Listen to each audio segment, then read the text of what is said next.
Donc pour le mixto, il faut remonter à 2013-2014.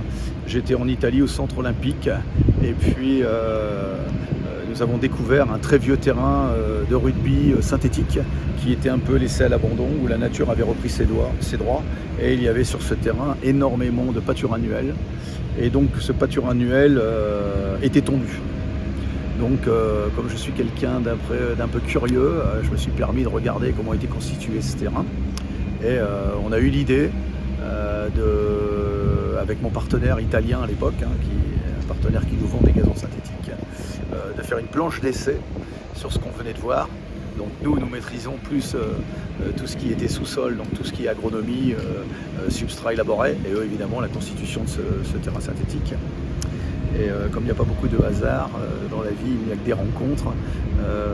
3 mois après, je retournais en Italie où ils avaient fait 100 mètres carrés d'un essai. Nous avions avec nous à l'époque un ingénieur de la faculté agronomique de Pise qui comprenait très bien le français, qui avait très bien compris ce qu'on était en train de discuter. Et ça a été les premiers 100 mètres carrés d'un terrain hybride qu'on ne savait pas comment on allait l'appeler à l'époque. Du coup, j'ai décidé de faire la même chose en France, de travailler, donc ils m'ont proposé autre chose, un tapis plus haut, moins dense, plus haut et plus perméable encore. Et puis nous avons fait des planches d'essai pour le rugby, pour le golf et pour le football.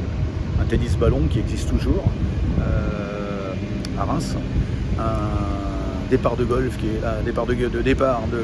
qui existe toujours à Dunkerque, et puis une zone de mêlée dans un club de rugby. Et puis avec un laboratoire, on a suivi l'évolution de ce procédé pendant 24 mois. Et au bout de 24 mois, on s'est dit c'est bon, on est au point, on peut maintenant commercialiser ce type de terrain. Donc les Italiens l'ont appelé mixto. Oui. Ils sont restés sur un autre système, parce qu'en plus eux ils l'utilisent en plaquage. Moi je ne l'utilise qu'en semi. Donc c'est pour ça que celui-ci, les mixtos qu'on fait en France, font 70 mm d'épaisseur, qui nous permet de répartir les 12 cm en 7 et 5 et de pouvoir bien les entretenir comme on fait ici. C'est pas un produit de consommation, donc ce terrain a été construit en 2016, il est scalpé presque tous les ans et sur son état initial, on revient toujours à l'état initial. L'avantage, c'est qu'on maîtrise parfaitement toute la chaîne de ces terrains-là. Ensuite, il est beaucoup plus dense, puisque d'un côté vous avez à peu près 20 millions de touffes, et ici vous avez 80 millions de touffes. Plus dense que la technologie tuftage. Bon, il y a 2 grandes familles. Oui. Donc, il y a des familles où on vient mettre du gazon naturel dans du gazon synthétique, je schématise comme ça, et de l'autre côté, on vient plutôt mettre du gazon synthétique dans un gazon naturel, puisque les substrats sont identiques. Donc en fonction d'un réseau de chaleur ou pas de réseau de chaleur, vous avez plus ou moins de sable en profondeur, mais bon, voilà, sinon ça reste des technologies similaires. Moi ici, les 2 terrains ont exactement la même constitution. D'un côté, c'est un tuftage, de l'autre côté, c'est un gazon synthétique qu'on a dérobé. Les réparations sont beaucoup plus faciles. Donc,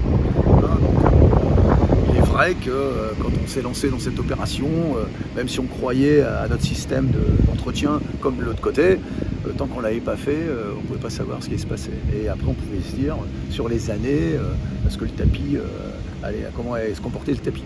Donc finalement, 6 ans que ce tapis, c'est notre plus vieux. Moi, j'en ai un autre de 5 ans. C'est ça, c'est la première vraie réalisation en France. En Italie, il y en avait déjà. Sur terrain plein, ouais. Voilà. Mais c'est le premier terrain en France mixto semé. En plus, il y a ici, il est bien utilisé, puisque reprise de saison, vous avez 30 bébés qui se baladent sur la pelouse, donc ça sert à ça, mais bon, alors ils font tout sur ce terrain, ils font des essais de mêlée, ils font tout.